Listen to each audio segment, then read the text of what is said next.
Hi everyone, welcome to my channel. Today I will be discussing with you about lesson 7, use in a sentence in a negative form from lessons 5 and 6. Okay, let's get started. From lesson 5, the sentence "Je suis en vacances", the negative form, "Je ne suis pas en vacances", I am not in vacation. "Je ne suis pas en vacances", I am not in vacation. Next one is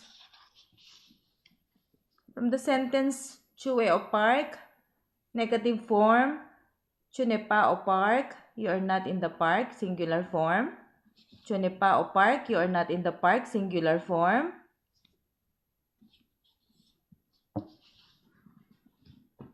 Oh, my assistant is here again. Pandan. Pandan, you really like this table. Let's repeat this word sentence. Tu es au parc, tu n'es pas au parc, you are not in the park, singular form. Excuse me, Pandan. Yeah.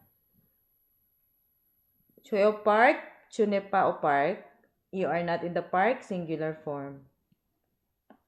Okay. Next one is from the sentence "Vous êtes au parc", negative form, "Vous n'êtes pas au parc", you are not in the park, singular form in a polite manner, more formal.